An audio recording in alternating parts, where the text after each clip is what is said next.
Good day, everybody. How's it going? Dishnet 34, Rob Tomlinson here, welcoming you to today's broadcast of This Week in Perfect Team, episode number 235. How's it going, ladies and gentlemen? We have probably one of the most anticipated things, at least in the last few weeks, that we are bringing to y'all tonight. Oh man, tonight, today, whatever time zone y'all are in. Hopefully everything's been going well for y'all this week. I know things have been, going all right for me. It's been pretty good. Hopefully y'all's holiday season has gone very well. Hopefully your Christmas has gone well as well. I know I did a stream on my personal channel earlier this week on Christmas night, setting up my new PAX only team that we will also be talking about on the showdown and on the Perfect League World Series when we're ripping packs for Call Your Shot and all that. Based off of this little beauty right here, this 10-gallon hat that I bought myself at one point earlier this year, which is probably one of the craziest purchases I think I've ever made in my life. But that is not the reason we are here today. Curious George's dad. You know what? It does look like something the man in the yellow hat would wear, except it's not a yellow hat. It's brown, and it was sold literally by Arby's. We are not sponsored here, by the way. But we do have kind of a partnership for this set here. It's Baseball Reference Series 4. We've got mission rewards. That's Pharrell's hat. I mean, you could make a case that I got this from Pharrell Williams himself. I mean, I could make that case, but then I would be lying to y'all, and I don't want to do that. So, yeah, we are not sponsored by Arby's in this stream. However, hey Arby's, if you're listening, hit me up. Anyway, sponsorships aside, let's talk about our partnership with Baseball Reference. We have mission rewards for Baseball Reference Series 4 today. I am so excited to be able to do this today. Because we have, oh my goodness, we have a ton of mission rewards today.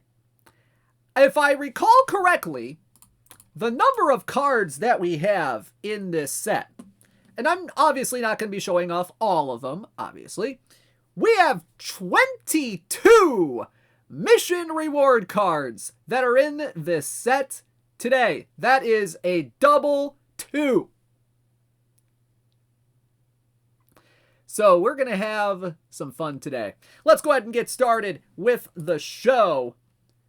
And let's go ahead and get things started by first letting you know that we are still in the middle of our winter sale. That's right. Out of the Park Baseball 24 is still just $9.99 for just a few more days, for just about another week or so. Yeah, this time next week, the offer's going to end. This is probably the best time of the year to get Out of the Park Baseball 24 if you have not done so yet.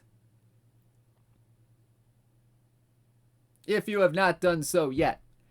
Offer ends January 4th, 2024 at 1 p.m. Eastern. Game is just $9.99. $9.99. You cannot beat that kind of a deal, my people. And, this is something that I know I've taken advantage of quite a bit. There's still a Perfect Point sale going on for just a few more days. That's right, up to 30% off of Perfect Points now through January 1st at 11 p.m. Eastern Time. So there's some fun stuff going on. Winter sale still going on for just a short time left. Short time left. Gonna be fun. Still fun, honestly. All right, we have one little bit of news and notes, and I know that, coming off of the,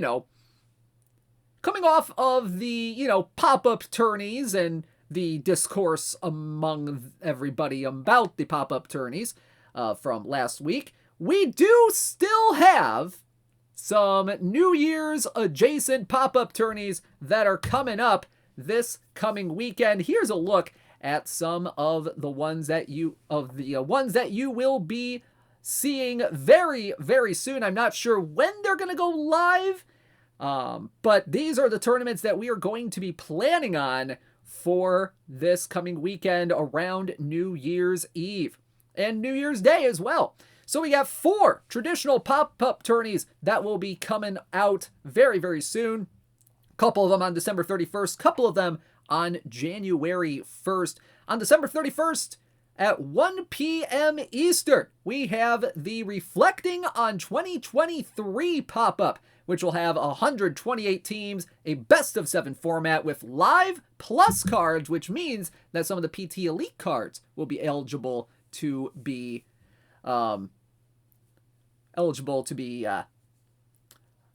used in that tournament. Live Plus cards, modern environment, DH on and being played at Globe Life Field. So pretty interesting stuff going on there. And also on December 31st, right around the turn of the new year, we have the Happy 2024 pop-up, 128 teams, best of 7, open, modern environment, DH on, default stadium.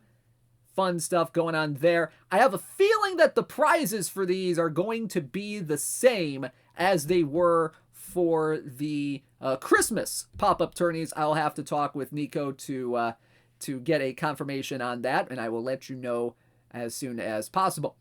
January 1st at 10 a.m. Eastern, we have the Headed to the Gym pop-up with 128 teams, best of 7 dead ball cards in a 1919 environment. DH on, being played at Weigman Park. And the final pop-up tourney is, oh man, you can thank your boy for this one, because I came up with this myself. I'm not the best, tourney creator in the world, but I figured that this would be a kind of interesting little quirky tournament here. So there's 128 teams in the Ball Go Far pop-up, best of 7 with Power Years to live cards. All right, so you got kind of, modern players.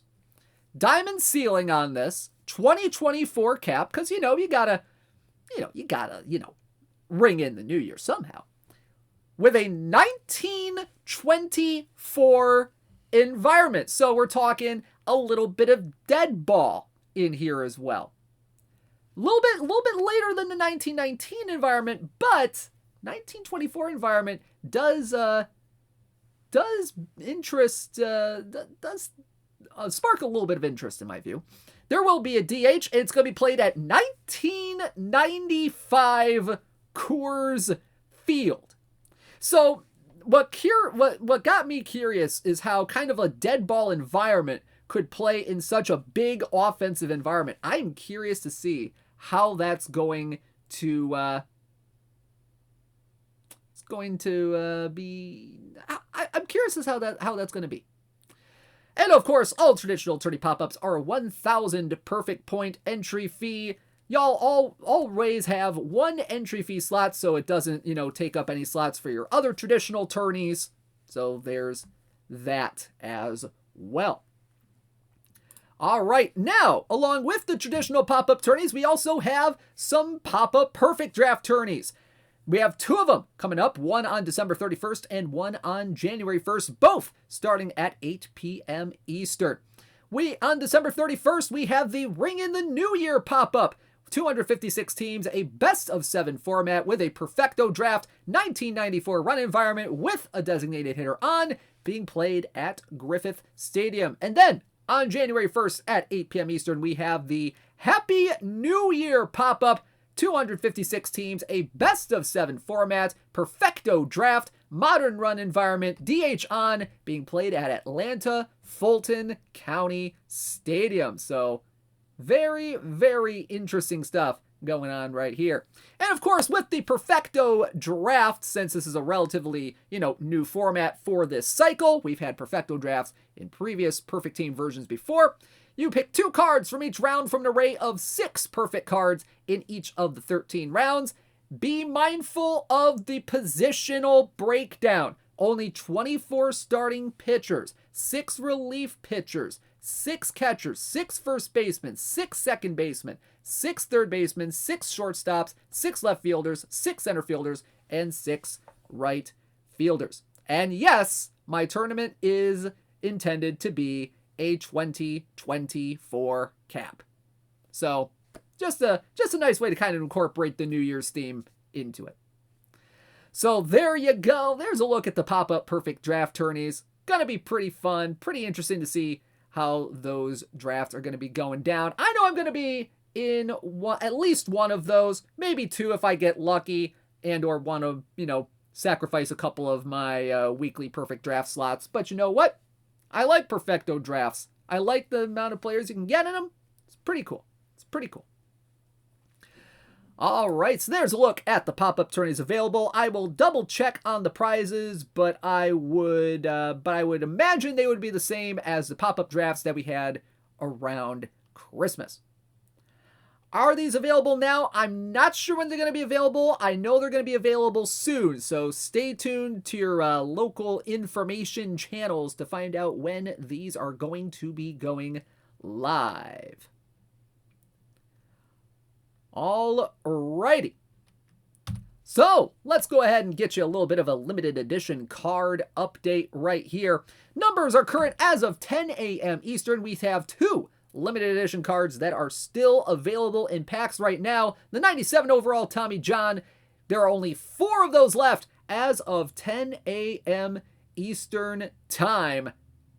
46 of 50 have been pulled. Meanwhile, the Shin-Soo Choo 84 overall peak cards, 58 out of those 100 have been pulled. And let me tell you, that Shin-Soo Choo card, I had them in the, I had them in one of my perfect drafts from one of the pop-up perfect drafts. And let me tell you, the guy raked.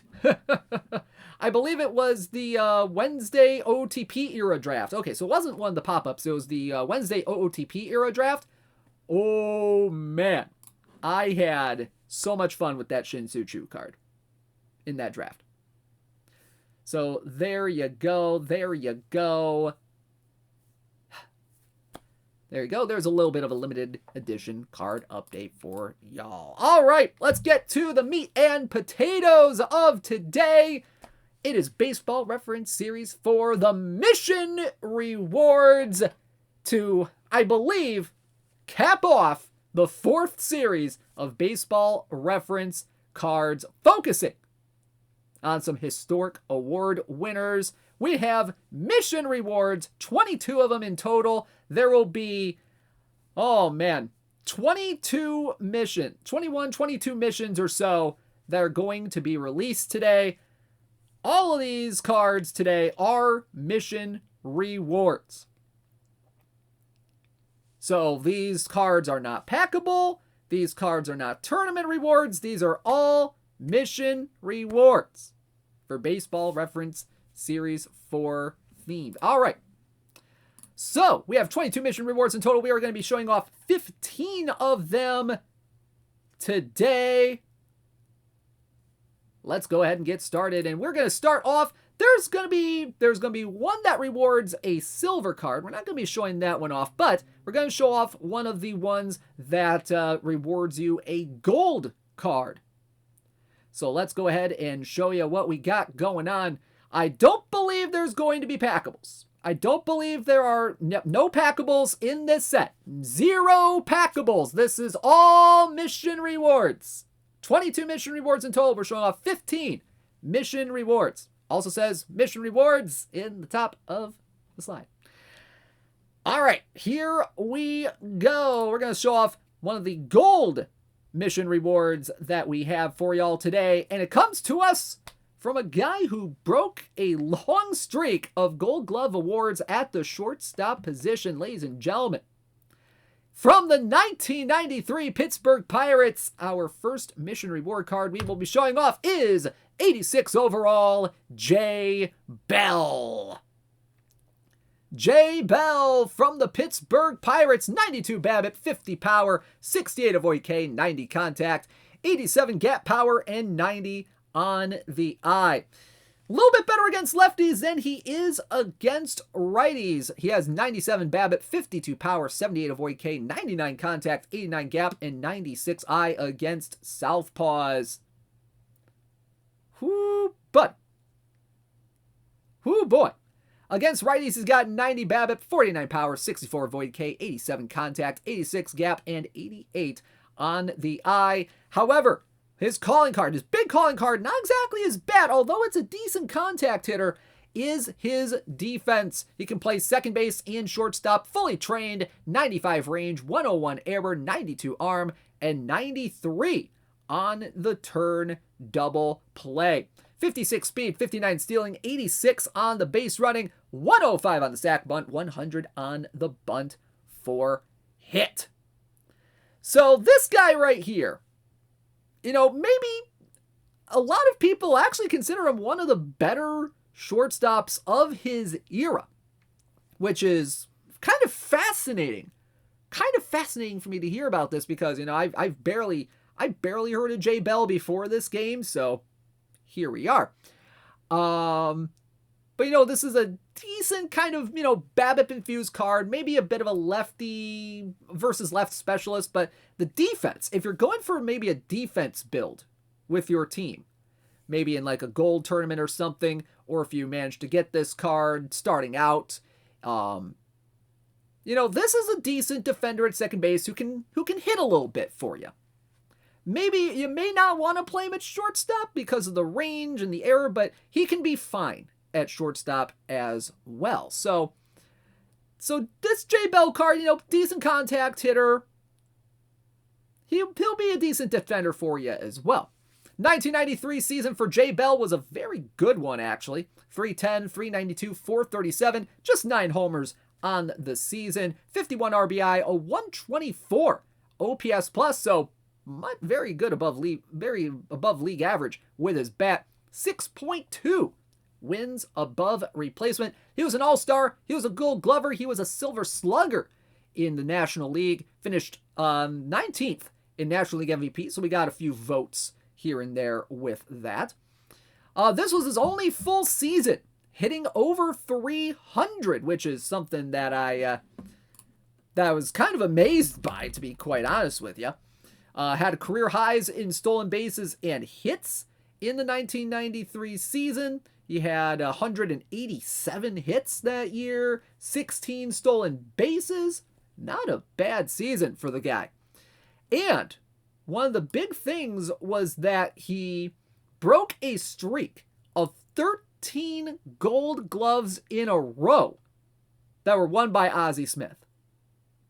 So this guy was voted as a better defender than Ozzie Smith in the 1993 season at the shortstop position in the National League. Beautiful, beautiful stuff right there. Jay Bell from the 1993 Pittsburgh Pirates is in. Perfect team. 24.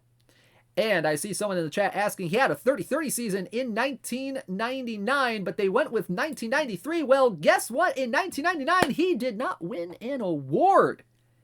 He finished 13th in MVP in 1999 with Arizona, but he did not win a gold glove, did not win a silver slugger. So that is why you see 1993 here with Baseball Reference Series 4, because it does focus on award winners. Alrighty, so just a bit of a clarification for y'all on that. So let's move on now, and let's start talking about some diamond cards, because we have a lot of diamond cards to talk about today.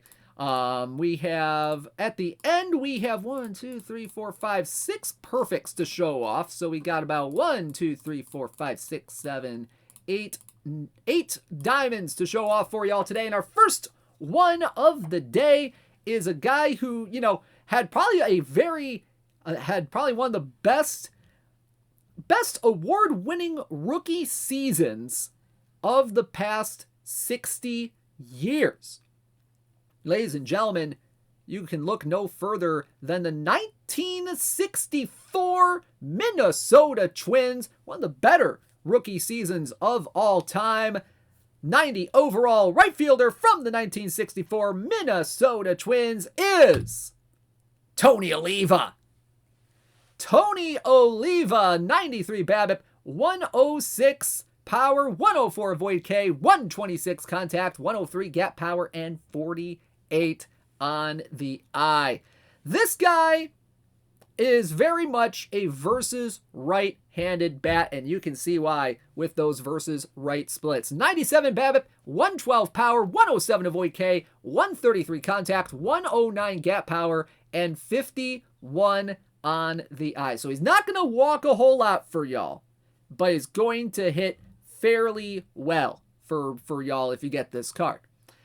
Versus lefties, it's not as great as it is against righties. 82 BABIP, 90 power, 96 avoid K, 108 contact, 84 gap, 38 on the eye. But that's just because, Tony Oliva wasn't really an on-base percentage kind of guy. All right? The dude only walked, he walked 448 times in his career compared to 645 strikeouts. But, it just didn't really, he didn't really get on base that much, is what I'm trying to say. Only 34 walks in the 1964 season for Tony Oliva, but he hit well enough. I mean, we're talking a 323, 359, 557 slugging percentage, 32 homers, 94 RBI, a 150 OPS plus, arguably, AL Rookie of the Year for 1964. And he also finished fourth in AL MVP voting that year. So this guy did well enough to be considered an MVP candidate as well in his rookie season, which that is just something to admire. He was the first player ever to win both Rookie of the Year and the batting title as well, something that I don't believe was done again until Ichiro did that in 2001 for the Mariners. Led MLB in hits with 217 of them, and led in total bases with 374 total bases. This dude was a freaking machine in 1964 for the Twins. He also led the American League in runs scored with 109 and had 43 doubles to lead the league. Very, very cool stuff here with Tony Oliva. Defensively, he can play center field and right field. Center field, he's rated at a 70. Right field, rated at a 90. So probably more of a right fielder than a center fielder. You could probably play him in center in a pinch. I wouldn't personally recommend it, but that's just me. 79 range, 61 error, 82 on the arm, 64 on the speed, 76 stealing, and 70 on the base running. So there you go. Tony Oliva. Very interesting card here. Very splitty. Definitely a versus right-handed outfielder type for you guys. He is in. Perfect team. 24. All right. Let's move up to a bit of a high diamond level. Let's go to a guy who, is probably, definitely one of the best offensive shortstops in Oakland athletics history. And not just Oakland athletics. We're talking, Philadelphia athletics history, Kansas City athletics history. The entire athletics franchise has almost never seen as great of an offensive shortstop as this next card right here. Ladies and gentlemen, peak card, 95 overall shortstop from the Oakland A's. It is Miguel Tahada.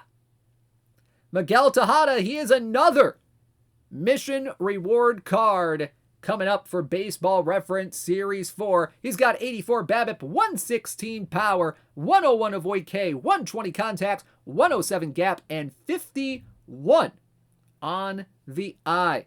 Against lefties, he's got 75 BABIP, 146 power, 108 avoid K, 125 contact, 102 gap, and 56 on the eye.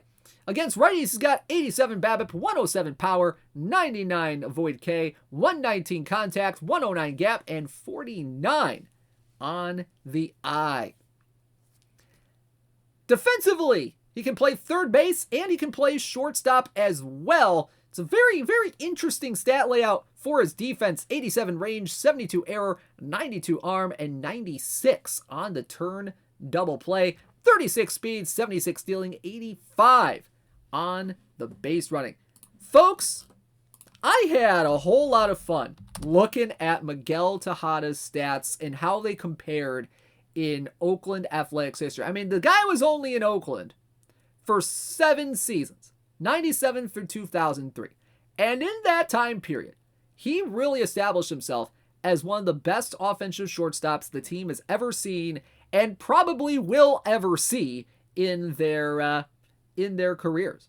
It's crazy how good he was and how consistently good he was in his early years in Oakland before he went to Baltimore, which is where I personally know Miguel Tahada from. Well, not personally, but, just from my formative years of watching baseball. Never knew Miguel Tahada was an Oakland A before he went to Baltimore. But either way, the 2002 season, a very historic one in terms of, what the Oakland A's accomplished during that regular season. I mean, we're talking about the 20-game win streak. We're talking about the whole Moneyball revolution, all that good stuff with the A's. And Miguel Tahada was, one of the catalysts of that offense.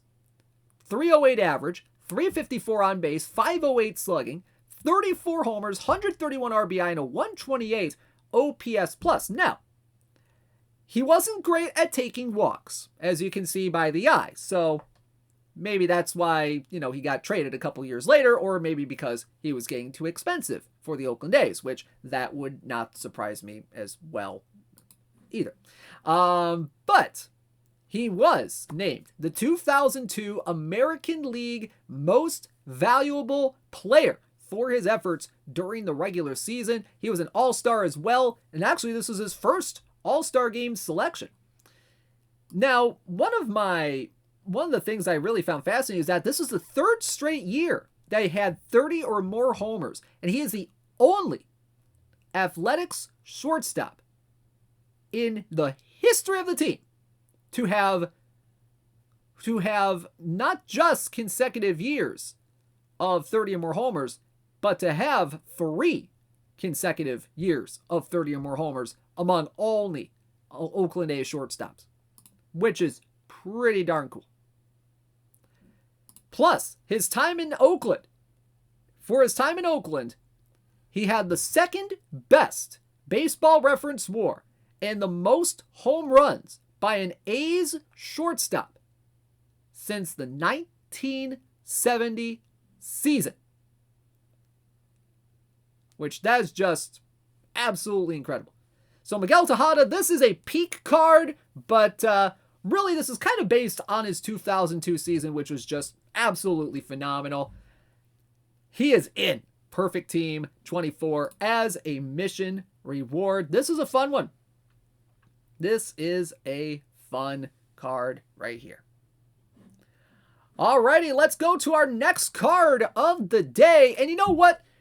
We're gonna give the Oakland A's a little bit of run here. All right? Because, we talked about Miguel Tahada.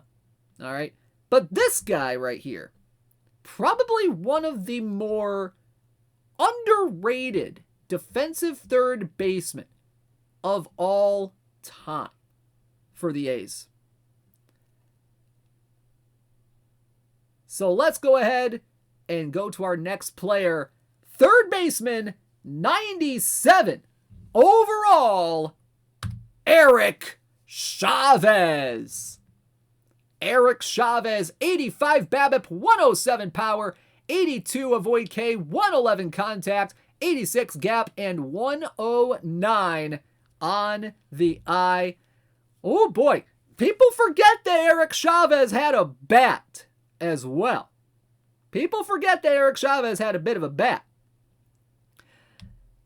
Against lefties, he's got 87 BABIP, 93 power, 77 avoid K, 106 contact, 90 gap power, and 99 on the eye. But against righties, he's got 85 BABIP, 112 power, 84 avoid K, 113 contact, 85 gap, and 113 on the eye. Defensively, this is where Eric Chavez really shined in his career. 91 range, 87 error, 99 arm, 92 on the turn double play. However, he can only play third base.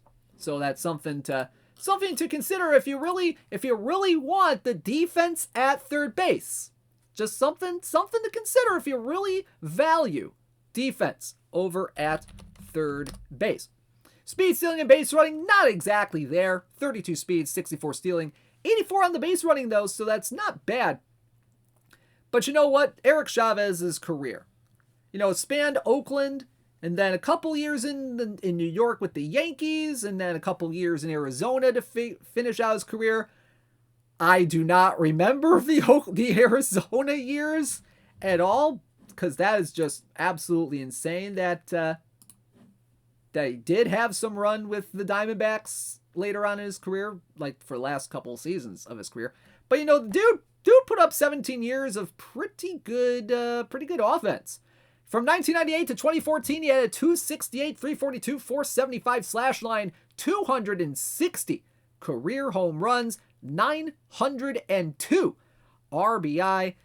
And folks, he was just as good of a defender as advertised, as you can see here. He won 6 straight Gold Gloves between 2001 and 2006. And if you include the 2007 season, in which he had 1 defensive win above replacement, the last season, by the way, in which he did do so, the dude accumulated 7.3 defensive WAR just between 2001 and 2007, according to our friends at Baseball Reference. So this is a pretty darn good defender over at third base, and he can hit a little bit too. I mean, we talk about, the defense quite a bit. People forget that he had consistent 20, 30 homer seasons between 2000 and 2006 for the Oakland A's. I mean, he had 26 in 2000, 32 of them in 01, 34 of them in 2002. Miguel Tahada and Eric Chavez, 30 homer seasons, both of them in the same year. Insane. Boy, today's Oakland A's wouldn't do that. But you know what? This guy was an Oakland mainstay because this guy has the longest continuous tenure as an Oakland A of all time. I am not making this up. Longest continuous tenure with the team in athletics history. He played 13 seasons in a row with the A's. Absolutely freaking incredible. And his contract was also mentioned as well.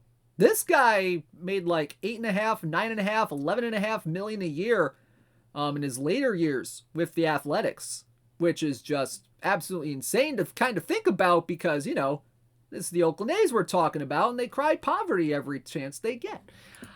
But there you go, Eric Chavez from the Oakland A's. He is in Perfect Team 24 as a mission reward card. Alrighty, let's move on. And folks, this next card is a very interesting one because I don't think we've ever really had a possibly playable card of this guy that I can remember. And, this guy really, really lit it up for a good portion of his career before, he inevitably got old and then went to Cleveland and stuff like that. But this guy right here, one of probably the more electric players in recent history in the Rocky Mountains. Ladies and gentlemen, from the 2010 Colorado Rockies, it is 98 overall left fielder Carlos Gonzalez. Carlos Gonzalez from the 2010 Colorado Rockies. 110 BABIP, 147 power, 65 avoid K, 134 contact, 96 gap, and 55 on the eye. Against righties, he's got 112 BABIP, 145 power, 67 avoid K, 136 contact, 99 gap, and 57 on the eye. Against lefties, as a left-handed hitter, he's got 104 BABIP, 152 power, 58 avoid K, 129 contact, 87 gap, and 51 on the eye. Defensively, he can play all three outfield positions, fully trained, left field, center field, and right field. 89 range, 113 error, and 85 on the arm. 79 speed, 85 stealing, and 94 on the base running. 34 on the sac bunt, 76 on the bunt for hits. So don't have this guy bunt. This guy hits dingers. This guy hits so many dingers. And in 2010, this was probably, the best season of Carlos Gonzalez's career. And Cargo, was probably one of the most fun Rockies players to watch of the 2010s. Like, this guy, could definitely, he could hit a homer off of on pretty much any day. All right, this guy, you wanted to see him play. 100%. 2010 season, best season of his career. He won the batting title in the National League, won a Gold Glove, won a Silver Slugger, finished third in National League MVP voting. He was that good during 2010. 336, 376, 598 on the slash line. Only walked 40 times during that regular season. 34 homers, 117 RBI, and a 143 OPS plus. Accumulated 5.9 wins above replacement, the highest total of his career. Led the NL in average, like we said, and led the National League in hits with 197. So some fun stuff there for Carlos Gonzalez. And of course, one of the highlights of the season for Carlos Gonzalez was on July 31st, 2010, when he hit a walk-off home run to finish off the cycle. And he became the 5th ever person at the time in baseball history to do so. And he did so, let me see. Let me remember, which team was this against? This was against the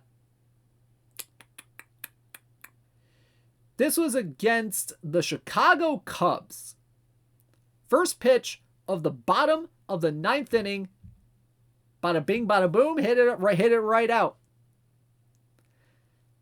That became the first player since Dwight Evans of the Red Sox in 1984 to hit a walk-off homer for the cycle. Dwight Evans, George Brett, Cesar Tovar, and Ken Boyer at the time were the only other players to have done so. Nolan Arenado repeated the feat in 2017 to make it 6 total players in Major League history. So pretty good stuff there for Carlos Gonzalez. Very, very fun player right here. Very, very, very fun player right here, especially when it comes to power. Like, this guy's going to hit dingers. 100%. Yeah, remember that time the Rockies made the playoffs? Oh, man, those were always fleeting moments. Always fleeting moments. So there you go. Carlos Gonzalez, Cargo is in. Perfect team. 24. All right, let's go to our next card.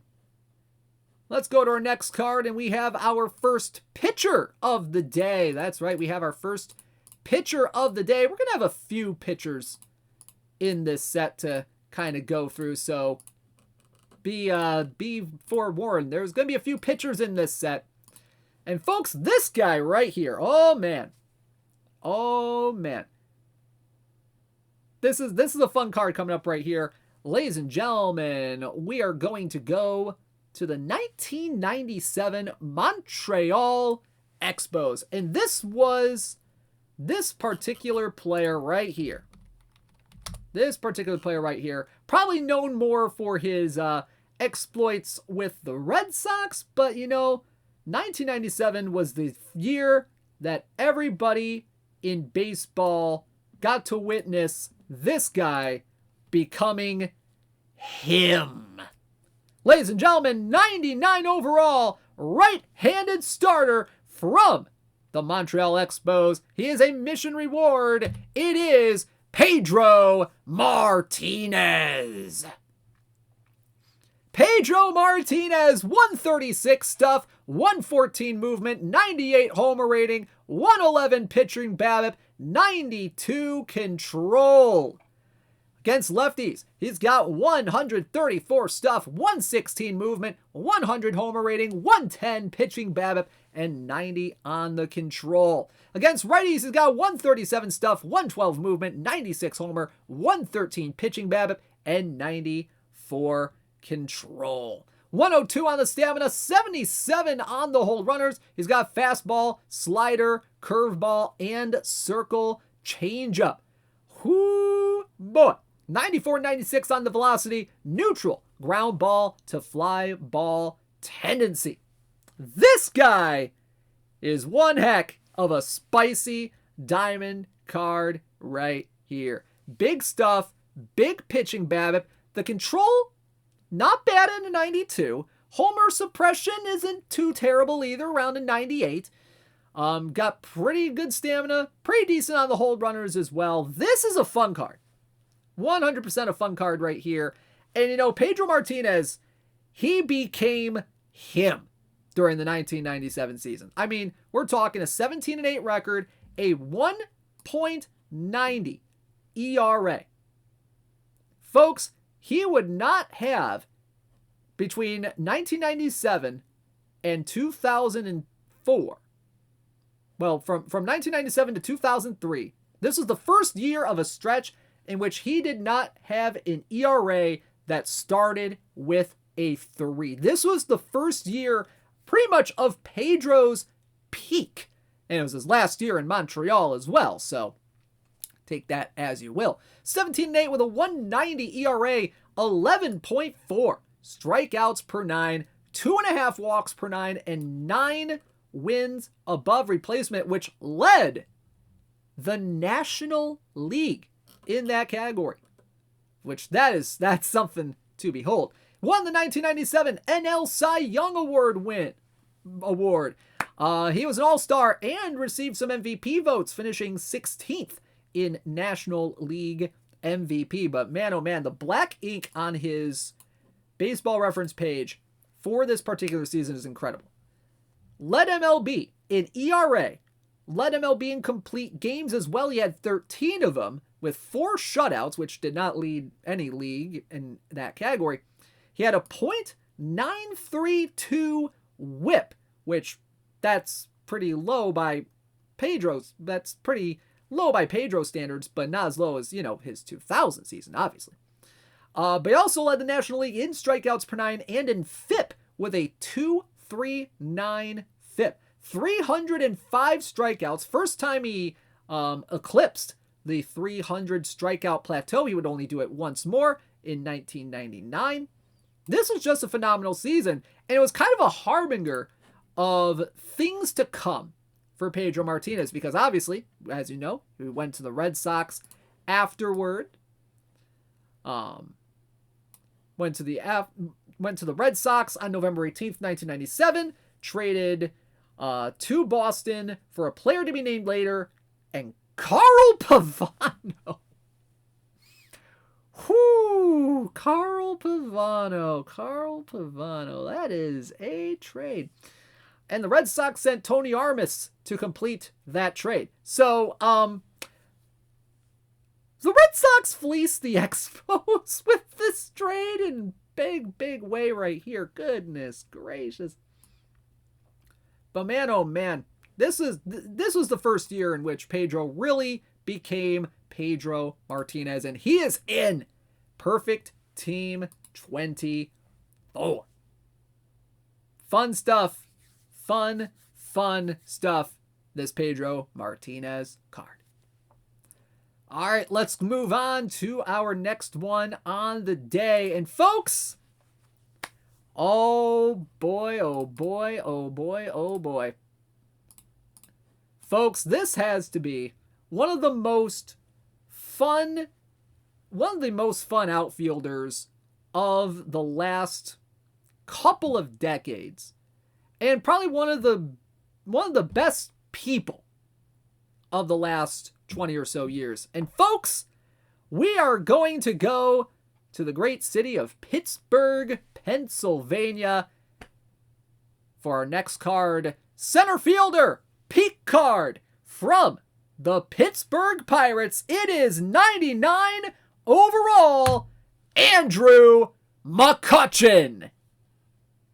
Andrew McCutchen, 103 BABIP, 105 power, 101 avoid K, 133 contact, 108 gap, and 101 on the eye.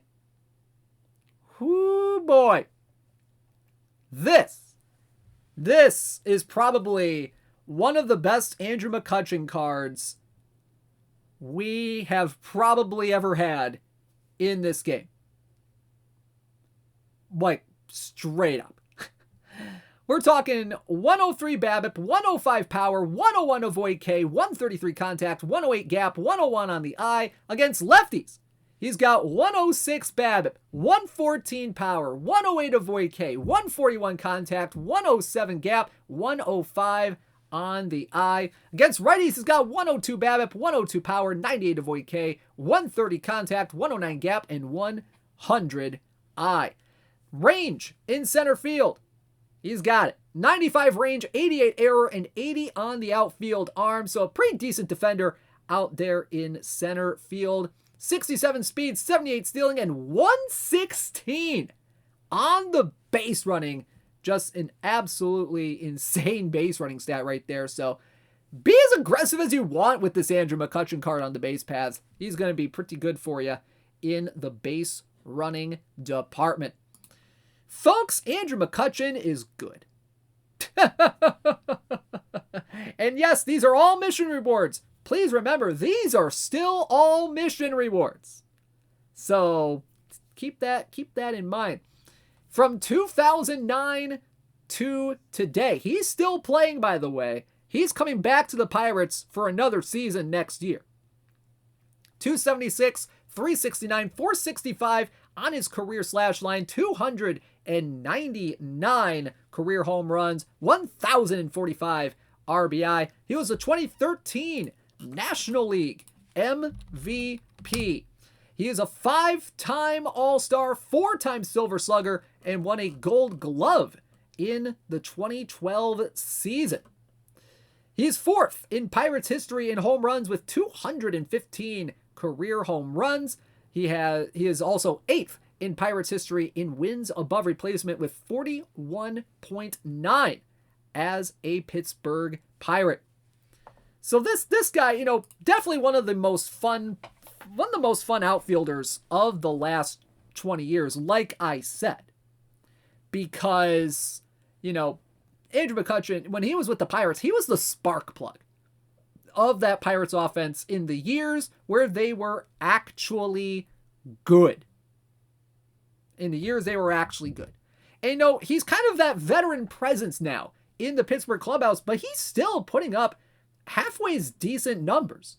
I mean, 256, 378, 397 last year, 12 homers, 43 RBI for a Pittsburgh squad that, is, perpetually rebuilding. But, that's not a bad year for him. And that was at 36 years old. So pretty cool stuff there. And if you are a connoisseur of the baseball internet, like I sometimes am, you will probably get the reference in that last bullet point that is up there. So Andrew McCutchen, he does notoriously well when the furry convention Anthrocon is in Pittsburgh, and in home games.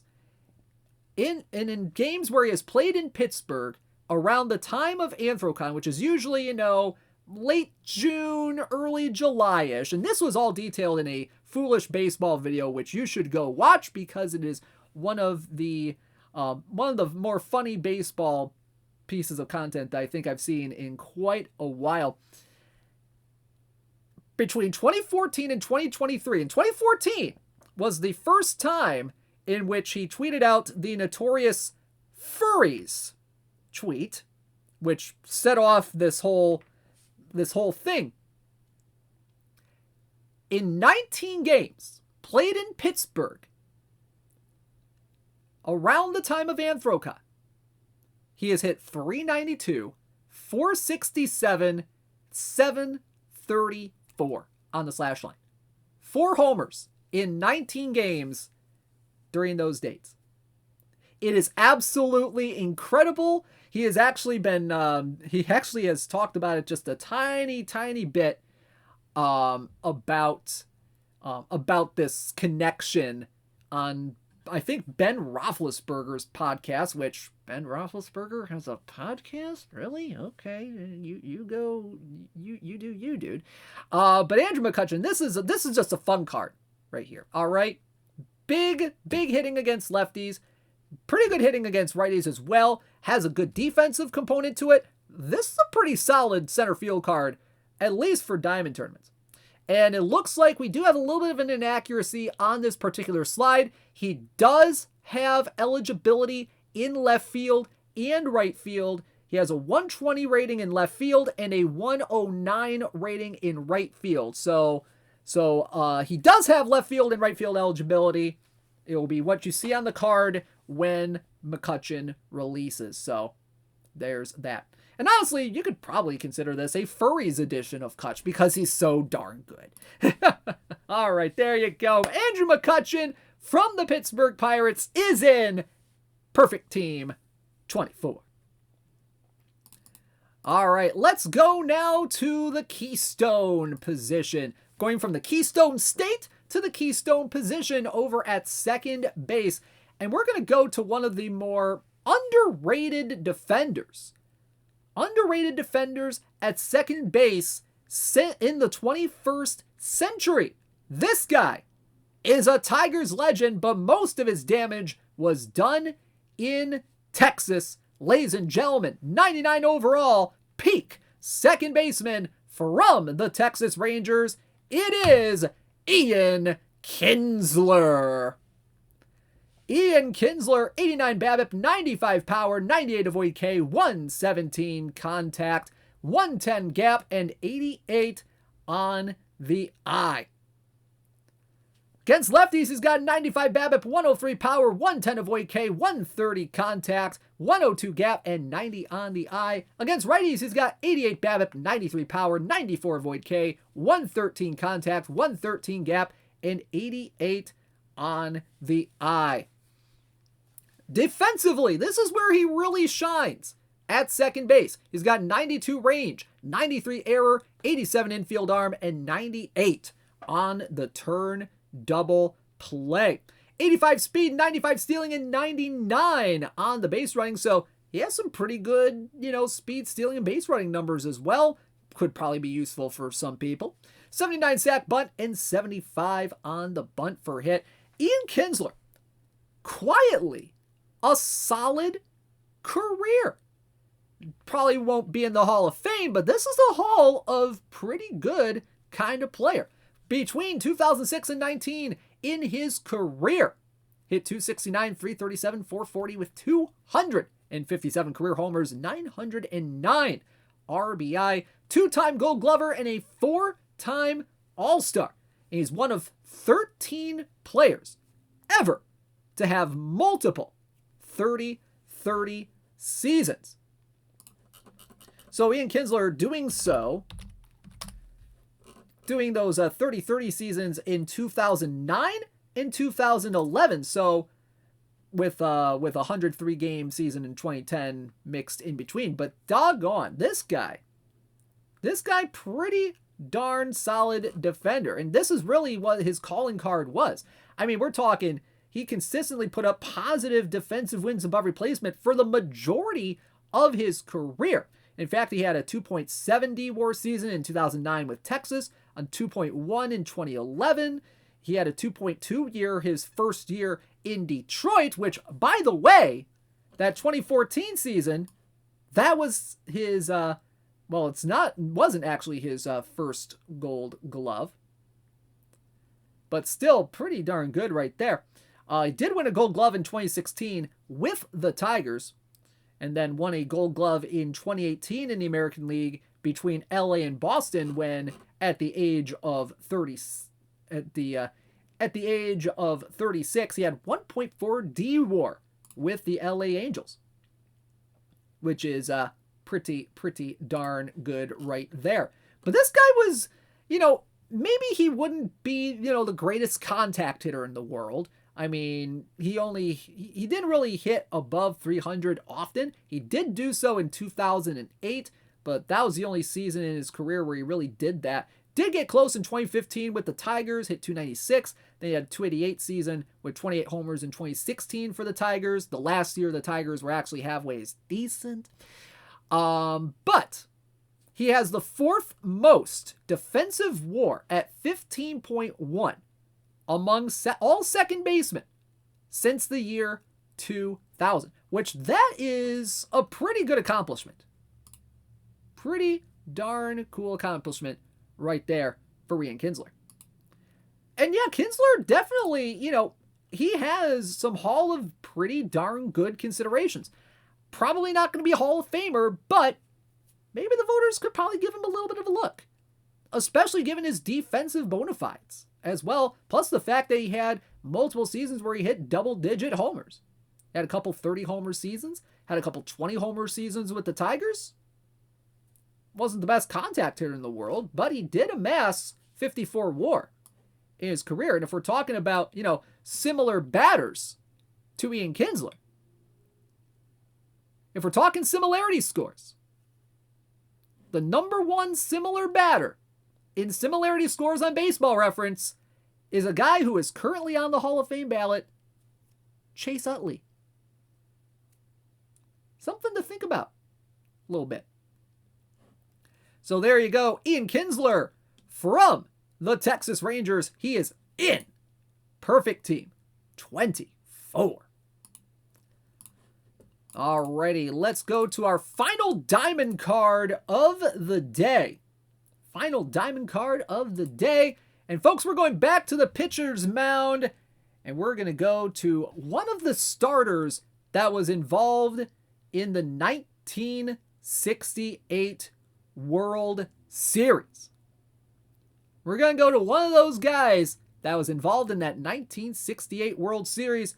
He was a solid year. He had a solid year in the year of the pitcher. Then again, who didn't have a solid year on the pitcher's mound in 1968? But this guy right here won a crap ton of games for the Detroit Tigers. It is 99 overall, right-handed starter, Denny McLain. Denny McLain, 114 stuff, 106 movement, 90 homer rating, 114 pitching BABIP, and 101 control. And folks, these are almost similar splits right here.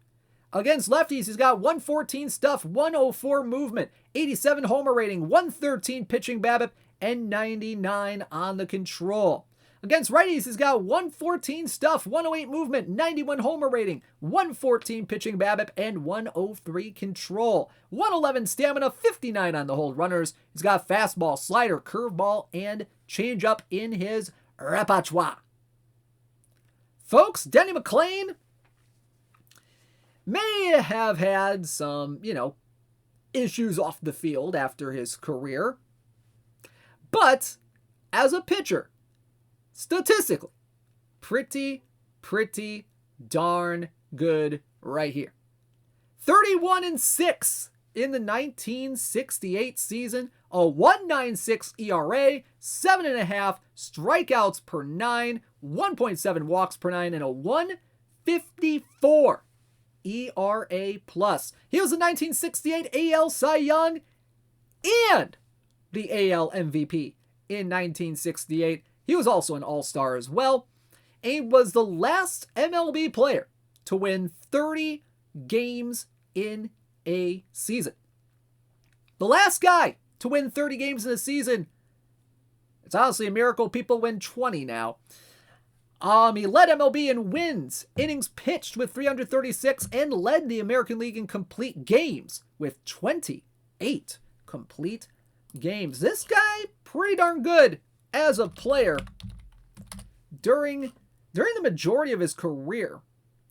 He did go 31-6 in 68, followed it up with a 24-9 in 1969, but this year for Denny McLain, very, very good stuff right here. 41 games started, 28 complete games, did give up 31 homers, so that's why the homer rating is a little bit on the lower side when we're talking about some of these high diamond pitchers.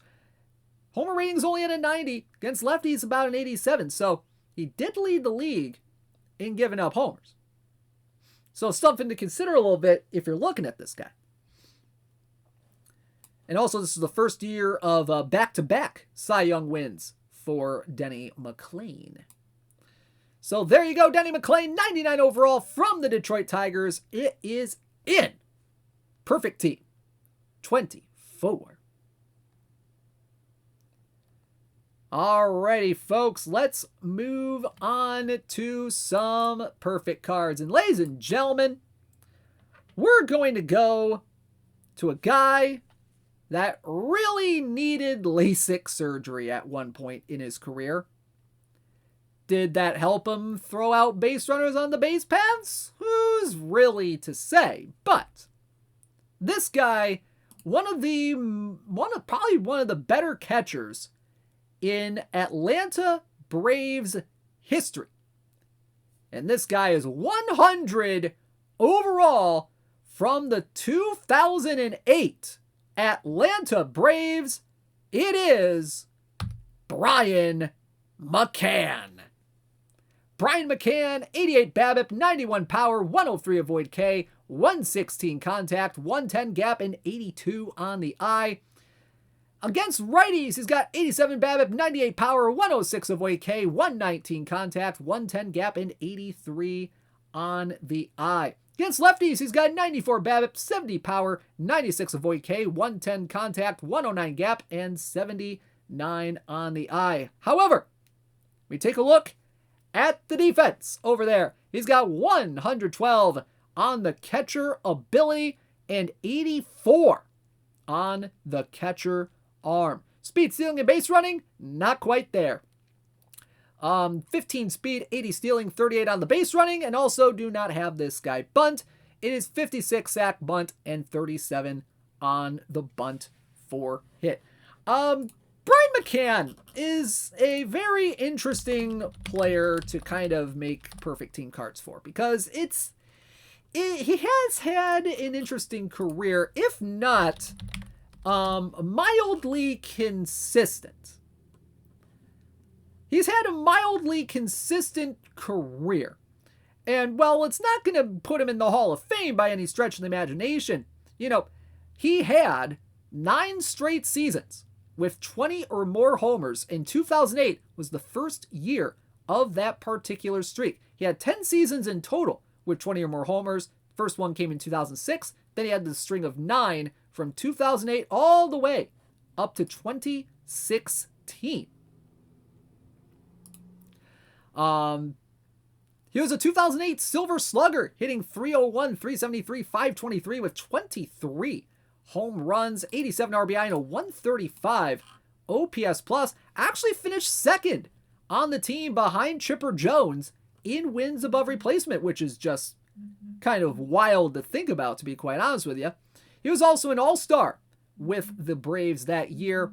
Had 1.6 defensive wins above replacement, which is a solid year. Honestly, the best defensive season of his career, if you look at the defensive WAR stats.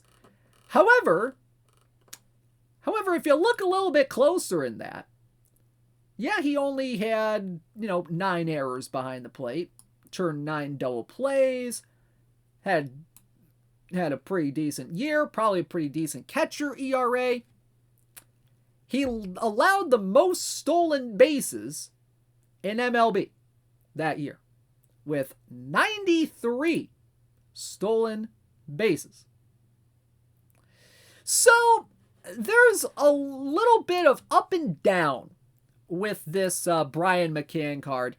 Very interesting 100 overall card. Be interesting to see what how this card gets played if he does get played. 112 catcher ability ain't nothing to sneeze at, though. So he should be able to help pitchers quite a bit with this one. So there you go. Brian McCann from the 08 Atlanta Braves is in Perfect Team 24. Alrighty, next up, let's go back to the pitcher's mound for this one. And folks, if we're talking about, we're going to talk a little bit about the era that closers really became a thing. We are going back to the late 1970s. And this next guy is definitely one of the better, if not one of the best closers of the late 70s, early 80s. He led the league in saves quite a few times in a row here. And this card comes to us from the 1979 Chicago Cubs. We have 100 overall, right-handed closer, Bruce Sutter. Bruce Sutter, 167 stuff, 125 movement, 120 homer rating, 112 BABIP, and 88 on the control. Against righties, he's got 176 stuff, 122 movement, 117 homer rating, 117 pitching BABIP, and 86 on the control. Against lefties, he's still pretty serviceable as well. 156 stuff, 128 movement, 123 homer rating, 106 pitching BABIP, and 90 on the control. 20 stamina, 63 on the hold runner, extreme ground ball type, 96, 98 on the velocity, has a fastball, slider, and splitter combination in his repertoire. 1979. 1979 for Bruce Sutter. Let's talk about that season for Bruce Sutter, shall we? 1979 was a pretty good year for him. He went 6-6 in his win-loss record, had 62 games, 101 1/3 innings pitched, had 37 saves, which led Major League Baseball in that category. A 2.22 ERA, a 1.89 FIP. Fielding independent pitching, pretty good stuff there, and 9.8 strikeouts per nine, the highest of his career from that point forward. He would never get to 9 strikeouts per nine again in his career after 1979, after having some pretty gaudy strikeout numbers for the early parts of his career. He was the 1979 National League Cy Young Award winner, finished 7th in NL MVP. He was an All-Star as well. 37 saves was the then National League record. 37 saves was the National League record at that time. Tied it with this particular season. And this is the first of 5 National League save titles in his career. Had the second lowest FIP at .977 and the second lowest FIP of his career. With that 189 total, the lowest totals of his career actually came in 1977, before he won awards, where he had a 161 FIP and a .857 WHIP. So he had been pretty darn good for a few seasons beforehand. This is kind of a young Bruce Sutter card. 26 years old, he says, as a 28-year-old. But 26 years old for Bruce Sutter on this card. This is pretty darn good. 2.22 ERA, which would be his lowest until 1984 when he had a 1.54 with the St. Louis Cardinals at 31. So Bruce Sutter, this is a fun card. This is definitely going to be one of the better relievers that we have in the game. Probably not the best one, but But this is a pretty good one. This could see some play, especially given the ground ball type, given the pitching BABIP that he has, given the home run suppression he has, and given the stuff. This is pretty darn good. This is pretty darn good. Bruce Sutter from the 1979 Chicago Cubs. He is in. Perfect team. 24. All right, next up. Ooh, boy. So, guys, do y'all like shortstops? Because I know there's a lot of people here that really like shortstops. And this next one had a pretty darn good year in the 1940s. Pretty darn good year in the 1940s. It was kind of an outlier of his career up to that point because it was more of a power season for this guy. That he was never really a power hitter until really this year. And I don't know if it was because he had like a bit of a contract dispute before the season where he was like, okay, do you really want to be like the player manager again? And like, okay, let's do that. So, ladies and gentlemen, our next card comes to us from the 1948 Cleveland team. Ladies and gentlemen, it is 100 overall shortstop Lou Boudreau. Lou Boudreau. 120 BABIP, 76 power, 120 avoid K, 150 contact, 105 gap, 109 on the eye. Whoo, baby. This is probably going to be one of the best shortstop cards in the game right here. Gonna have to be making some decisions between Lou or A-Rod at this point. Gonna have to make some decisions between either Lou or A-Rod here, because this is pretty darn good.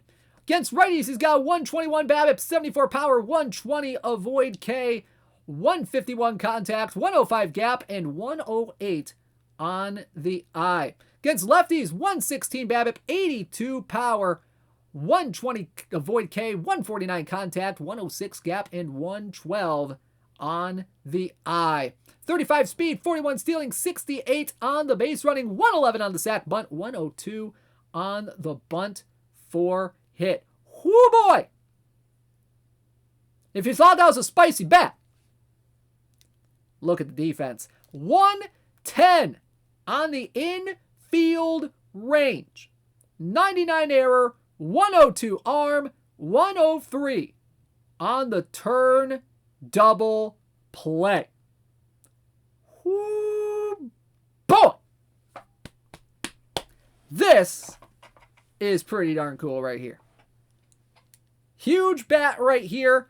Pretty much more of a contact bat that can run into a few homers every now and again. This is going to be pretty good to have if you have a team right here. 1948. Oh boy, Lou Boudreau was absolutely balling during this particular year. 152 games with Cleveland that year. He hit 355 with a 453 on base, 534 slugging, 18 homers, 106 RBI. Career highs in pretty much every category. All of those categories. He was the 1948 American League MVP, his lone MVP win of his career. He was an all-star as well. Career highs in homers, RBIs, hits with 199, batting average, and a career high in walks. He had 98 walks to just 9 strikeouts. Single-digit strikeouts for Lou Boudreau, which is absolutely incredible.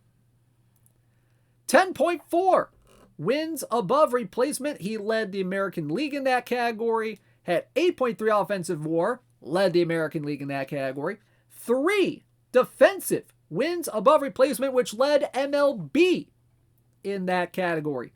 It was actually 0.1 D WAR worse than his 1947, which that just goes to show you his amazing run of defense in his career. I mean, between 1940 and 1948, he accumulated 19.8 defensive wins above replacement, led the American League 4 times in that category. Absolutely incredible. Whoo, boy. So there you go. Lou Boudreau, probably going to be one of the best shortstops in the game at this point. He is in. Perfect team. 24. Alrighty, we got 3 more cards left for y'all today. 3 more cards. Couple of them are pitchers. And one of them is right now. Ladies and gentlemen, our next pitcher. Oh boy. Folks, if we're talking about one of the best pitchers of the late 2000s, early 2010s, this guy has to definitely be in the conversation for probably one of the best pitchers of that particular era. And when he went to Philadelphia for the 2010 season, he put up a pretty damn good season. Ladies and gentlemen, from the 2010 Philadelphia Phillies, it is 100 overall right-handed starter Roy Halladay. Roy Halladay, 92 stuff, 125 movement, 123 homer rating, 98 pitching BABIP, and 123 control. Whoo, boy! And these are pretty darn even splits. Against righties, he's got 93 stuff, 123 movement, 122 homer, 99 pitching BABIP, and 124 control. Against lefties, 92 stuff, 127 movement, 124 homer rating, 98 pitching BABIP, and 122 control. This was a legendary season for Roy Halladay in multiple respects.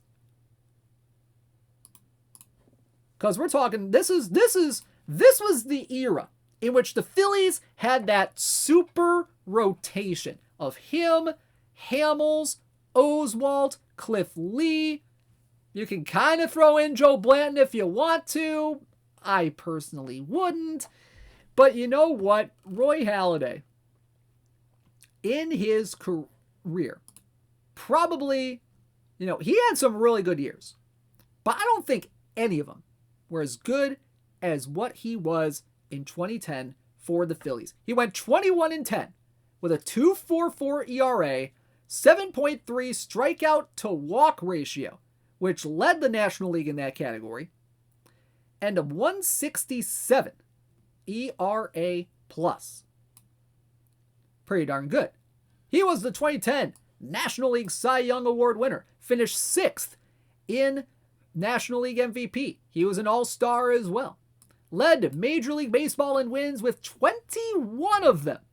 With those 21 wins, had 9 complete games, 4 shutouts, and 250 2/3 innings pitched. This guy was a workhorse. He was darn good when he was pitching, and had a very memorable postseason. I mean, we're talking this guy in his first ever postseason game. He was very unlucky with the Blue Jays. Never got to pitch in a postseason game. Never even made it to the postseason as a Blue Jay. 2010. His first career postseason start. Became the first pitcher since Don Larson to throw a no-hitter in a postseason game. 4-0 shutout of the Cincinnati Reds. 9 innings, 8 strikeouts, 1 walk. And folks, that was just absolutely incredible. Absolutely incredible. So there you go. Roy Halladay from the 2010 Philadelphia Phillies is it. Perfect team. 24. Also has a curveball, changeup, sinker, splitter, and cutter combo. We got 2 more cards to go through. And our next one, oh boy. Oh boy. You can't talk about award winners without talking about this guy right here. Folks, probably one of the best hitters in Detroit Tigers history. Or at least recent Detroit Tigers history. Oh, this is going to be a fun one. This is a mission reward. Again, it is 100 overall peak first baseman Miguel Cabrera. Look at all that. Look at all that. 119 BABIP, 162 power, 116 avoid K, 171 contact, 122 gap, and 119 on the eye.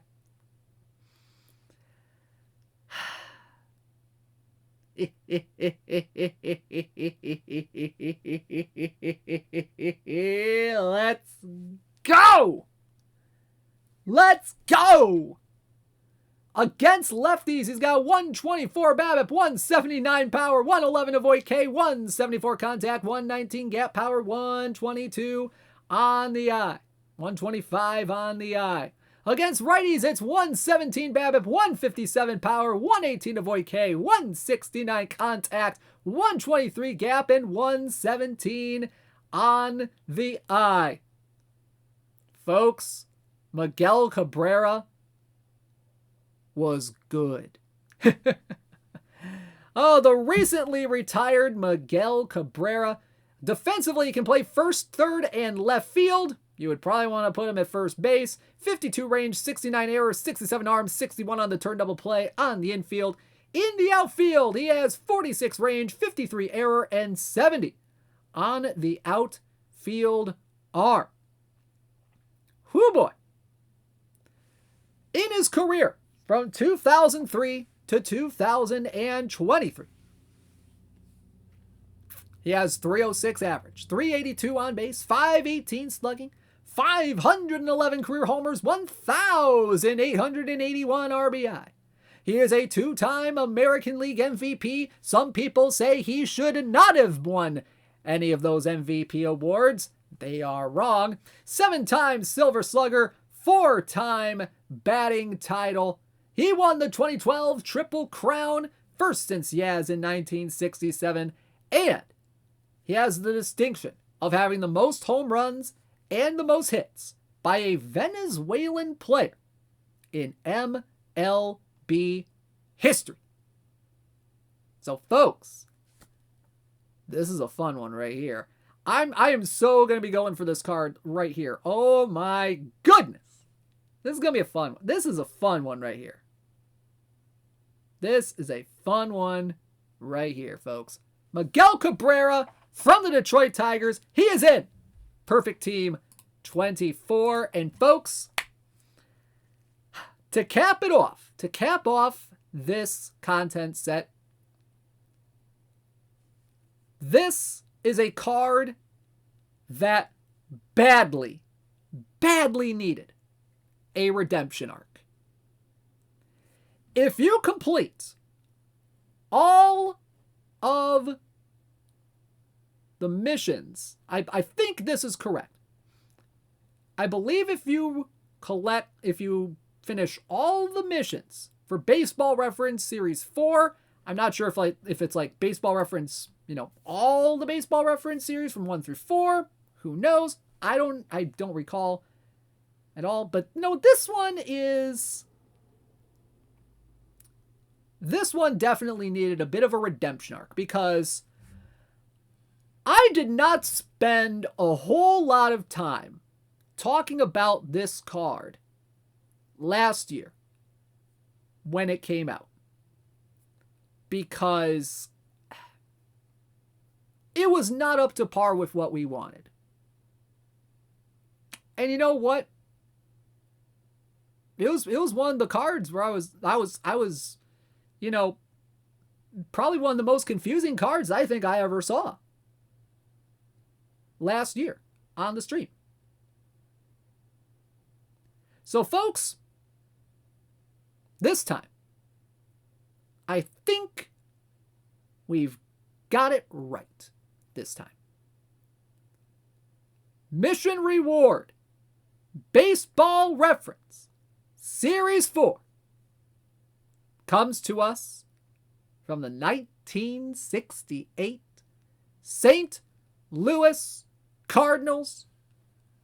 One of the best pitching seasons in Major League history. 100 overall, Bob Gibson. 136 stuff, 125 movement, 113 homer rating, 116 pitching BABIP, 105 on the control. Against righties, he's got 142 stuff, 128 movement, 116 homer, 120 BABIP, 106 control. Against lefties, 129 stuff, 121 movement, 109 homer rating, 110 pitching BABIP, 103 on the control, 120 on the stamina, 94 hold runners, is a fly ball pitcher, 95 to 97 on the velocity, has a fastball, slider, curveball, changeup, and a sinker. Folks, there is a lot we could say about Bob Gibson's 1968 season, how historic it was. He went 22-9, a 1.12 ERA, .853 whip, 7.9 strikeouts per nine, and a 1.77 FIP. When your ERA is that low in the ones and that low in the ones for FIP, you know it's a special season. He was a 1968 National League Cy Young and MVP. He was a Gold Glove winner and an All-Star as well. Led Major League Baseball in so many categories. I mean, we're talking ERA with that 1.12. Shutouts with 13 of them. FIP at that 1.77 mark. Wins above replacement at 11.2. He also had the best ERA plus at 258. Led the National League in strikeouts with 268. Had led in whip as well. Led in hits per nine at 5.8. And obviously, like we said, considered to be one of the best pitching seasons in the history of the game. Ladies and gentlemen, oh man, this was a card that badly needed to be good, and we have it here. Bob Gibson, your mission reward card for Baseball Reference Series 4. So there you go. There's a look at your mission rewards.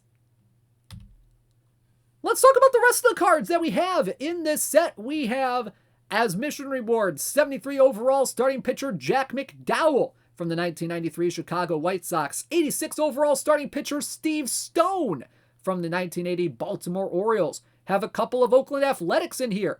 88 overall center fielder Dwayne Murphy and 91 overall 1974 Catfish Hunter. 93 overall Robbie Ray from the 2021 Toronto Blue Jays is a mission reward card as well. Then we have 95 overall first baseman Frank McCormick from the 1944 Cincinnati Reds and 95 overall relief pitcher Trevor Rosenthal from the 2013 St. Louis Cardinals. Some fun stuff right here. Fun stuff right here. And I'm being told, since I do not open the game while I'm doing this stream, because Why would I? We have, and y'all already know this by now. Y'all been talking about it in the chat for quite a while. There is now an exclusive dead ball pack available. We have a exclusive dead ball pack available, which is similar to the 1981 packs where the cards are only available in that pack. There are 81 total cards, then they are tied to missions where 3 other cards are available. I do not have those slides because this was just this was just announced to me now. But they are Tris Speaker, Roger Connor, Walter Johnson. We might talk about this a little bit next week, possibly. But there you go. We have some Dead Ball exclusive packs that are available right now. But here's a look once again at your baseball reference for mission reward cards. You have Eric Chavez, Carlos Gonzalez, Ian Kinsler, Pedro Martinez, Denny McLain, Andrew McCutchen, Lou Boudreau, Bruce Sutter, Brian McCann, Bob Gibson, Miguel Cabrera, and Bob Gibson. Well, and Roy Halladay, actually, right there, because I can't see behind myself sometimes. Oh, man, what a set today. What a set today. Goodness gracious. Well, folks, before we sign off, let's go ahead and congratulate our weekly leaderboard champions for week 38, PTCS 9 period week number 3 from December 18th through the 24th. In the Daily Iron, we have Scutcha and the OK Oaks with 114 points. Daily Bronze, Griffs 142 and the Manchester Worker Bees with 110 points.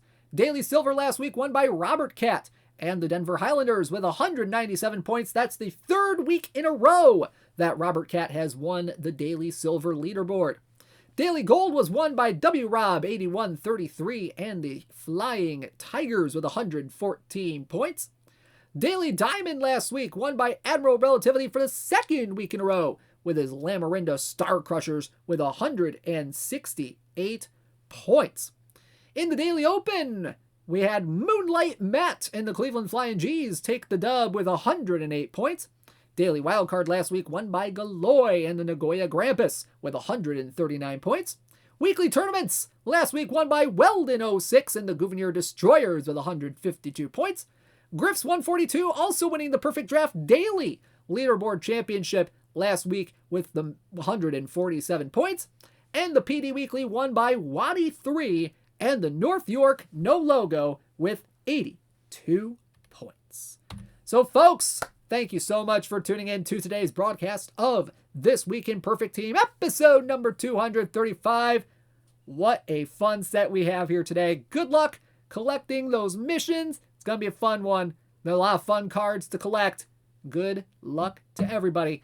I will see you back here tomorrow for the Friday Showdown and on Sunday for the Perfect League World Series. Guys, thank you so much. Have a great rest of your day, everybody. This has been DishNet34 signing out. Have a great day, everybody.